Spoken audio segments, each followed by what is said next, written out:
Today, no deal for a ceasefire in Ukraine, a diplomatic win for Putin as he's greeted with a red carpet, and a setback for Trump, who casts himself as a deal maker. It's Saturday, August 16th. This is Reuters World News, bringing you everything you need to know from the front lines in 10 minutes, 7 days a week. I'm Tara Oakes in London.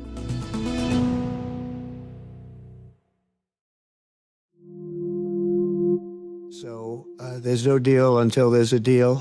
US President Donald Trump saying no agreement with Russia's Vladimir Putin on a ceasefire in Ukraine, despite what he called a very productive meeting. And many points were agreed to. There are just a very few that are left. Some are not that significant. One is probably the most significant. But we have a very good chance of getting there. We didn't get there, but the two leaders have said they made progress on unspecified issues, but offered no details and took no questions. Jeff Mason was watching from Washington, D.C. So, Jeff, what happened? Well, indeed, what happened is the question, because we didn't get a whole lot of information from President Putin or from President Trump about what they discussed. When they came out to speak in front of the reporters, they each made statements, but did not take questions. And there were lots of questions to be asked. President Trump said that they had made a lot of progress, but that there's not a deal until there's a deal, which means there's not a deal. And that is a political disappointment for a president who likes to portray himself as the deal maker in chief. And Trump has said there was no agreement on one significant point. Do we know anything about what that was?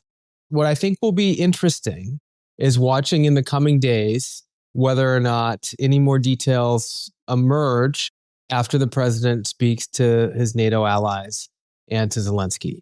But for now, President Putin and President Trump did not give any details about what the sticking points were or whether there's even a willingness on President Putin's side to move towards a ceasefire.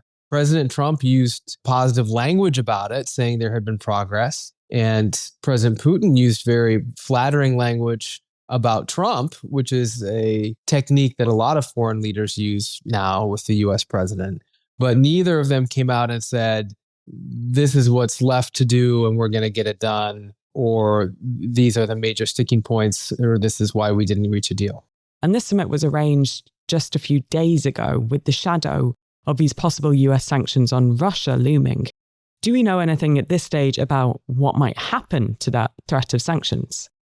We don't know what will happen, but what I think we can say is the threat of sanctions certainly took a back seat as soon as this summit was put together. And I would say that the positive language that the president used would suggest that he's not going to rush to implement sanctions soon. But he didn't say. But I don't think anyone would look at that and conclude that Trump was expressing frustration. He wasn't. And it was the frustration that led him to suggest that sanctions were imminent in the last couple of weeks. It was an anticlimactic end to the closely watched summit, in stark contrast to the pomp and circumstance with which it began. Putin had arrived to a red carpet and a warm embrace with Trump. When they were speaking to the press, invited Trump to Moscow. Thank you very much, Vladimir. Next time in Moscow. Oh, that's an interesting one. I don't know. I'll get a little heat on that one, but I could see it possibly happening. Mark Trevelyan is our breaking news lead writer for Russia. So, Mark, this is fundamentally a win for Putin, right? Yes, it is a win for Putin. If we think about where we were only about 10 days ago, Putin was facing a sanctions deadline from Trump. Instead of that, he invited him to the United States and he literally rolled out the red carpet for him. We saw a warm handshake, friendly body language between the two of them. We saw Putin riding in Trump's limousine. So all of that was really signifying that Russia-US relations are starting to get back on track after what Putin himself in his comments afterwards said had been a very rocky period in US relations.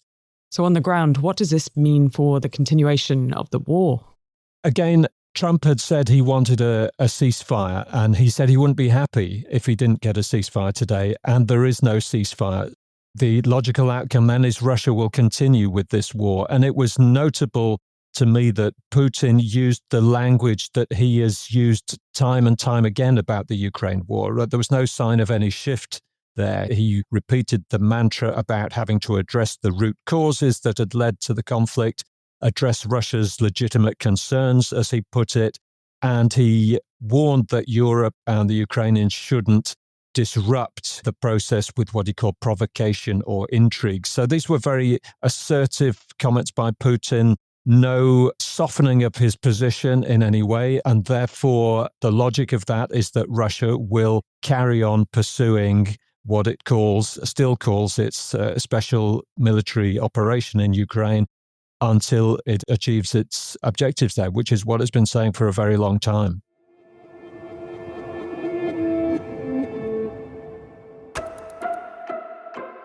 On the streets of Kiev, residents were dismayed the meeting even took place, with 25-year-old model Hanna Kucherenko saying there should have been no red carpet for Putin,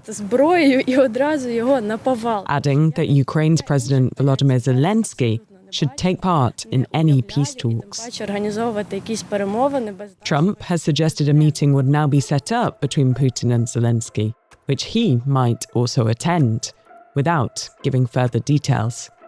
Zelensky has ruled out formally handing Moscow any territory and is also seeking a security guarantee backed by the US.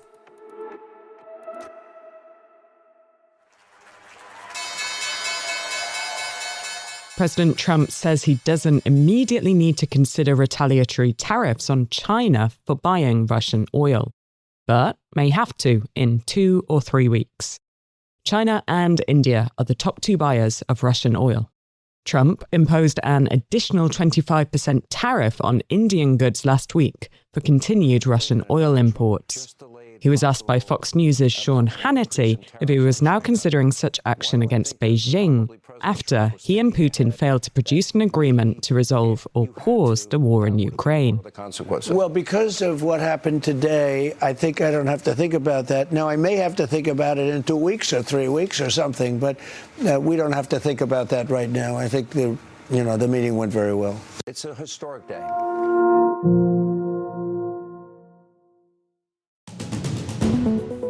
And for today, we have a recommended listen for you. It's the latest episode of our long-form On Assignment podcast. This week's is all about AI and a flirty Meta chatbot who invited a retired man to meet. He never made it home. It's available to listen to now wherever you get your podcasts. For more on any of the stories from today, check out Reuters.com or the Reuters app. Don't forget to follow us on your favourite podcast player, and if you're listening on a smart speaker, just ask for the latest news from Reuters, 7 days a week. We'll be back tomorrow with our daily headline show.